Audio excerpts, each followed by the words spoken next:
Congratulations to Jeff Kent on making the Contemporary Era Hall of Fame, whatever that means. This was the only guy to make it in. Guys that did not make it in: Barry Bonds, Roger Clemens, Gary Sheffield. What the huh? Welcome to the Hold My Ball podcast. Here comes a real look at what the Hall of Fame actually is.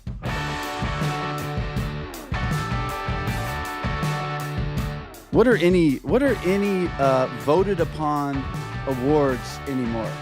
You know what I mean? It's like the Triple Crown winner as a pitcher. You led in ERA. You led the whole league in strikeouts and wins. 1, 2, 3. You were the top of the list, so you get the Triple Crown.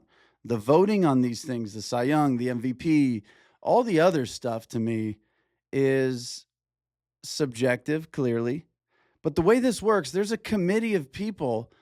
There's 16 guys that decide who gets into the Hall of Fame on this ballot. And they sit around together and they spend hours talking and discussing and going over it and kind of probably pitching their guys to the other guys that are voting. So by the end of this thing, there is going to be persuasion. And I think that's the craziest thing in the world. Because if you go in with a strong opinion and it's just transformed or changed by another voter, that seems crazy to me. When Barry Bonds and Roger Clemens, two guys that are at the top of every list in their respective position, Barry Bonds is the best hitter in all of baseball. It's not even close. It won't be close ever. Clemens, same thing as a pitcher. When I look at all this stuff and these guys aren't in, and these are also guys, mind you, I know, steroids. Neither of them were ever suspended by the MLB, ever. They were never in trouble. They were never busted by the MLB for taking steroids. They were linked to the Balco report. You know who else was linked to the Balco report? Ivan Rodriguez, Hall of Famer. Jeff Bagwell, Hall of Famer. David Ortiz, Hall of Famer. All three guys statistically deserve to be in there, sure. But if those guys are in after being linked to Balco and never being suspended or in trouble by the MLB, what the fuck is the excuse for not putting Barry Bonds and Roger Clemens in? My thought is this. Number one, people were afraid of Barry Bonds when he played. Nobody was going to tell him, you tested positive, you are suspended. Number one, Barry's a psychopath. I met him once. I can verify. I also don't think you could possibly be as good at anything in your life as Barry Bonds was without being a psychopath. Enter Roger Clemens, another psychopath.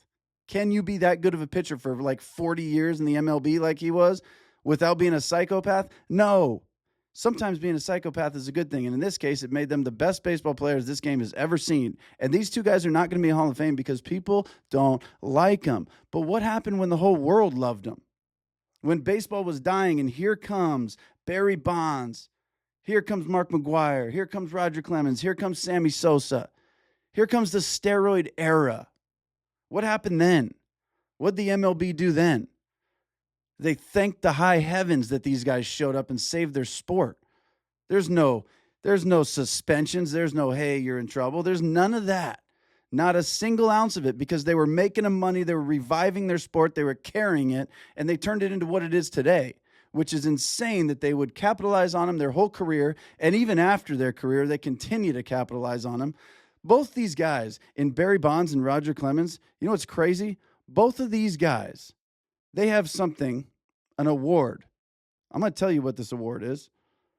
Both of these guys have the Commissioner's Historic Achievement Award given to them by the Commissioner of Major League Baseball.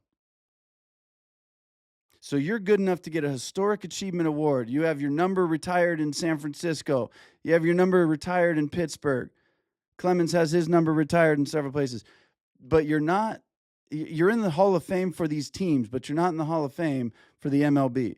I find it crazy that the MLB takes this stance on these guys, and I just think the voters are soft. I think they're scared. I don't think they want to be the guys that vote these guys in.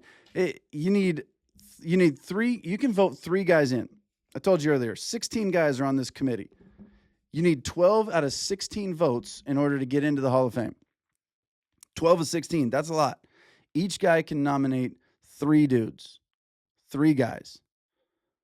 In this report, Gary Sheffield, Barry Bonds, Roger Clemens, and I think Fernando Valenzuela, which is a fucking absurd, got less than 5 votes, which means they're not eligible for the next one. They'll be back in 2031. Who gives a shit?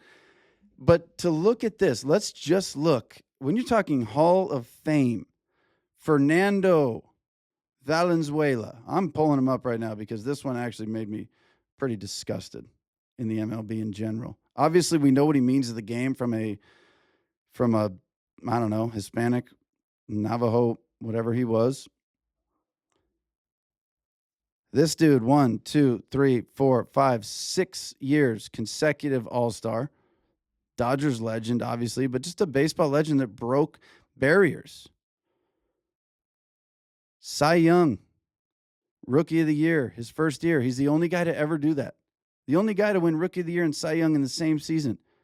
The only guy ever. All-Star, All-Star, All-Star, All-Star, All-Star, All-Star. The thing is, when you look at this dude and what he did for the game in general, you don't give he didn't even get 5 votes.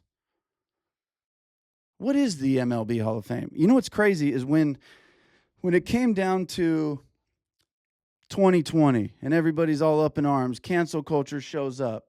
They want all these guys out of the MLB Hall of Fame that were honestly just like pieces of shit back in the day, but they were great baseball players. They want them all out. You know what the MLB did? They didn't take them out. They put a little like, I don't know, whatever you call it, a plaque in the front of the MLB thing. Cooperstown.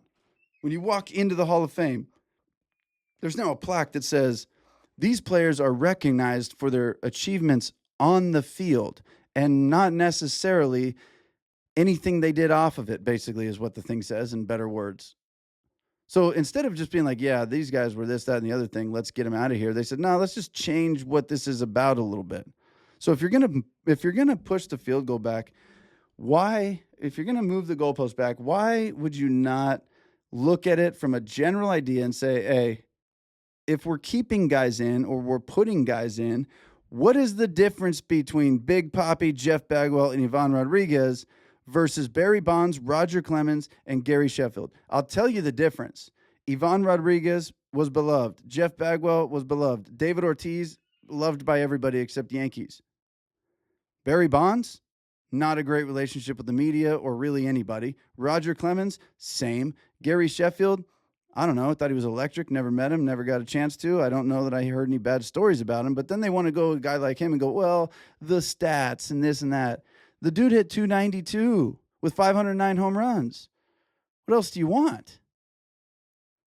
I just don't like it, man. Jeff Kent, congratulations for getting in. 1 MVP, 17 years in the league with a 55 WAR. I don't care about WAR, but there you go. This guy led the league in 2 categories 2 times in his entire career after 17 seasons. In 17 years, 2 times did he lead the MLB in stats. And you know what those stats were? Both years, it was the same stat, and it was sacrifice flies. Unbelievable. The MVP year is because he is sitting around Bonds with him in his lineup.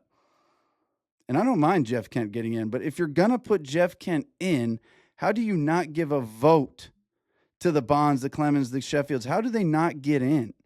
My problem with this, much like the MVP award this year, is that Aaron Judge hit the living shit out of the ball and did nothing else. Cal Raleigh hit the shit out of the ball and caught. But you're not factoring in enough defense to say this is important to be a well-rounded player and provide value on both sides of the field. So what you're essentially saying is hitting is the only thing that matters, and that's great, whatever. But when you start doing that, the MVP really changes a little bit in what's important. And now when you start looking at the Hall of Fame and you're not letting guys in that have 6 to 7, in Barry Bonds' case, MLB all-time records, most walks in a single season, most walks all time, most home runs in a single season, most home runs all time, most RBI. It's absolutely absurd what this man has done. Clemens, 7-time Cy Young Award winner, 7 times. The next closest guy is Randy Johnson with 5, and then it's 4, and then it's a couple guys with 3, and then everyone else has 1 or 2 at the most.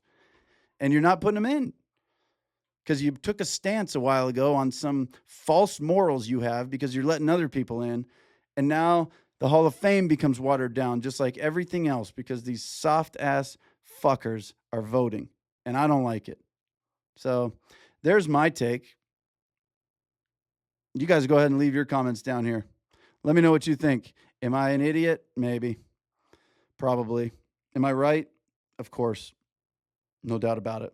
Hit that like, hit the subscribe, hit the share, hit the follow. Anything that doesn't cost you any money to support me, do those things because I love that. Thank you guys. This is the Hold My Ball podcast. Check in with you on Wednesday when I drop the Josh Donaldson, the bringer of rain interview, which was pretty darn incredible. Hour and a half, hour 50 minutes. We're going to break it into different sections, but man, was that a convo. We actually talked MVP.